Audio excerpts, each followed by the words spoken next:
A summary of Weezer's full 10-length albums, starting with, well, Blue Album. Death to False Metal does not count because it's Death to False Metal. Weezer, the Blue Album, quite arguably, and in my opinion, their best album to date. Pretty solid, a lightning in a bottle, and definitely great to listen to. Weezer's Pinkerton, their second best album in my opinion, and only gets better with age. And again, very solid album, lightning in a bottle again, and gives you the feels. Weezer's Green Album. A simple back to basics because at the time of release Pinkerton was canned, but that doesn't mean the Green Album is pretty solid. Lyrically it's a little iffy, but you know, that's really the biggest problem. But other than that, pretty good album. Weezer, Maladroit, a pretty solid album. In my opinion, I would rank it higher than the Green Album, because the Green Album was a form of back to basics, but with Maladroit they were able to experiment more, and personally I think it's a very underrated album.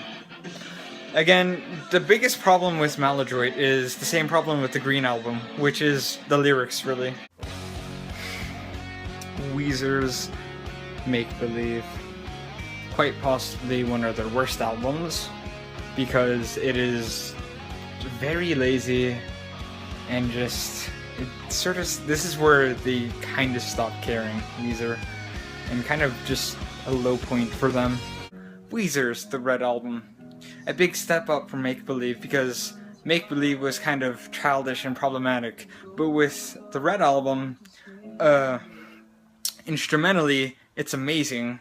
Lyrically, it's more weird than the Green Album and Maladroit, but there are a few songs that make it well worth the buy. Weezer's Ratitude. Their worst album to date.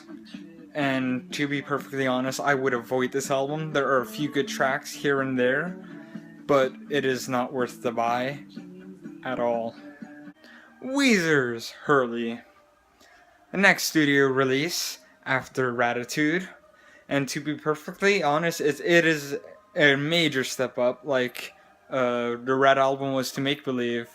But sadly, Hurley, the only problem with Hurley is it was rushed. Too rushed. But other than that, it's a pretty good album. Weezer's Everything Will Be Alright in the End. Their third best album, in my opinion.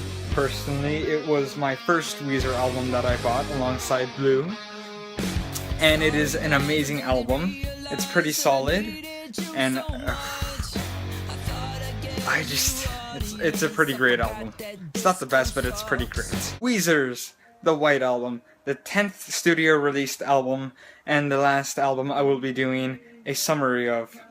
Personally, this is not their best album, but that is okay. Not every album has to be a Blue or a Pinkerton or a Everything Will Be Alright in the End. It's a pretty solid album. It's a hit and miss here and there, but I would buy it. If I were to rank it, I'd place it like in between Maladroit and the Green Album, which in my opinion comes after Blue and Pinkerton.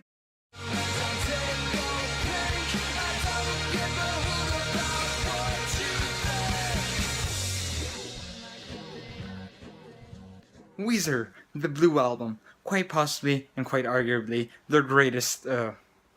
Weezer's Pinkerton, quite arguably, and also in my opinion, Pinkerton, when it was released, was critically just sort of bashed for no because. Weezer's Green Album, basic back. Weezer, Green Album, because it experiments a little more with metal, but again, a very solid album. Again, Weezer.